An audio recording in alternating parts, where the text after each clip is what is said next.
Another candidate we haven't mentioned much yet, Ron Paul. Another candidate we haven't mentioned much yet, Ron Paul. He's in North Dakota tonight, sticking with his strategy of channeling most of his energy into the caucus states. I spoke with him earlier during a stop in Idaho. Congressman, good to see you on this important day. 10 states voting today. You're third in the delegate chase coming into today. Many people might ask tomorrow morning, Congressman, if you have maybe one victory, but you're still well back in the delegate race, they will ask, what is it you want?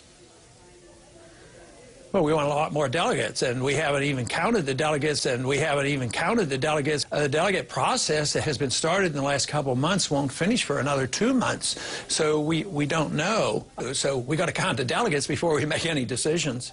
You're a veteran of this process. You're a veteran of this process. One of the big conversations in the country right now and in the campaign is what to do about Iran and its nuclear program. The Prime Minister of Israel was in town to meet with the President of the United States. Your three rivals for the Republican nomination, Senator Santorum, Speaker Gingrich, Governor Romney, all spoke to AIPAC in Washington today. I want you to listen to their tough talk when it comes to Iran. I'll make sure Iran knows of the very real peril that awaits it if it becomes nuclear. In the Gingrich administration, we would not keep talking while the Iranians keep building. If they do not tear down those facilities, we will tear down them ourselves. Congressman Paul, you disagree with them on Iran. The Democratic president, President Obama, today said he's worried about the casualness with which Republican candidates talk about a possible military conflict with Iran. Is President Obama right? He certainly is closer to my position than the other candidates, because what the other Republicans are saying is very reckless. I mean, to talk about, already now, McCain is advocating in the Senate, why don't we start dropping bombs on Syria? And then they're so anxious to go to war. It reminds me so much of our efforts before we went into Iraq to try to alert the people. It reminds me so much of our efforts before we went into Iraq.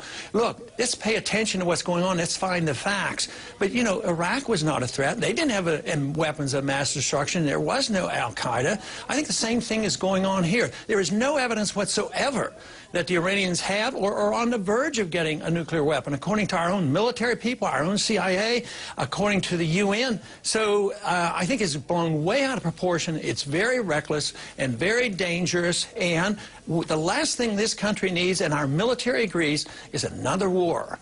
Because ultimately, though, yes, we can beat anybody, militarily. But the military operation around the world is bankrupting this country. So the greatest threat to us is a financial crisis, and this will enhance the chances of this financial crisis. Just look at what's happening to gasoline and oil prices right now. And that's going to get much worse. Once the bombs start dropping on Iran, whether it's Israel or the United States, believe me, this world is going to be in a much chaotic shape. So they're worrying about something that they need not have such a worry about. I don't want them to have a weapon, but I also lived through the 1960s being in the military, being in the Air Force. The Soviets, a ruthless, terrible nation, we dealt with them. They had 30,000 nuclear weapons. So I think the war drums are beating much louder than they need to be. We need to defend our country, but we don't need to be the aggressor nation. Congressman Ron Paul, appreciate your time on this Super Tuesday. We'll count the votes tonight, and we'll check in with you soon on the campaign trail, sir. And what about Ron Paul? He's actually polling better than any other candidate against President Obama. Of course, there we go. Mainstream establishment doesn't seem to in any way. Yeah, so I guess we're just not. I guess we're not supposed to talk about Ron Paul.